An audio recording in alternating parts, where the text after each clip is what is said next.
మనలో ఉండేటువంటి పాపాన్ని తొలగిస్తూ ఉంది. పాపం యొక్క శిక్ష నుండి మనల్ని విడిపిస్తుంది యేసయ్య ప్రేమ.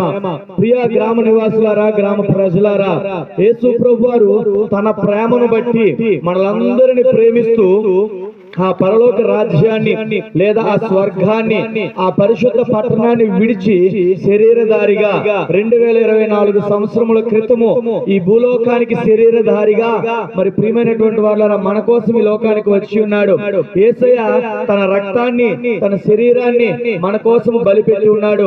ఎందుకు అవసరమా అని ఆలోచన చేసినట్లయితే మానవుల యొక్క పాపం వల్ల వచ్చేటువంటి శిక్ష ఏదైతే ఉందో ఆ శిక్షే నరకము.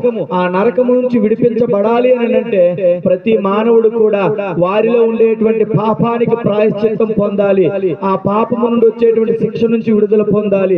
అలా జరగాలి అని అంటే ఆ పాపమునకు బదులుగా శిక్ష మరొకరు పొందాలి. ప్రియమైనటువంటి వాళ్ళరా, ఆ శిక్షను పొందటం కొరకే సకల మానవాళి యొక్క పాప క్షమాపణ నిమిత్తమై యేసు ప్రభువారు ఈ లోకానికి శరీరధారిగా వచ్చి తన శరీరాన్ని, తన రక్తాన్ని మన కొరకు కార్చి బలిగా చేసి ప్రియమైనటువంటి వాళ్ళరా ఈ లోకంలో సిలువ యాగం చేసి ఉన్నాడు.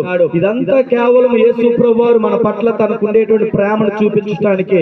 మరి యేసు ప్రభువారి యొక్క ప్రేమను నువ్వు అర్థం చేసుకున్నట్లయితే, అయా యేసయ్యా నన్ను ప్రేమించి నన్ను నరకము నుంచి విడిపించడానికే, నా పాపము యొక్క దోష శిక్ష నుంచి నన్ను కాపాడటానికే నువ్వు ఈ లోకానికి వచ్చావంట కదయ్యా ప్రభువా.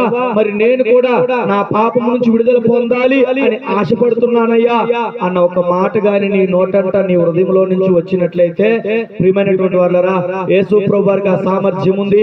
యేసయ్య నీ పాపము నుండి, నీ శాపము నుండి, నీకు వచ్చేటువంటి శిక్ష నుంచి విడిపించగలడు గనుక ప్రియమైనటువంటి వాళ్ళరా, ఈ మాటలు ఆలకిస్తుండేటువంటి నీవు యేసు ప్రభువారిని నీ సొంత రక్షకునిగా చేసుకోవాల్సిందిగా ప్రభు పేరట మీ అందరికీ మనవి చేస్తా ఉన్నాను.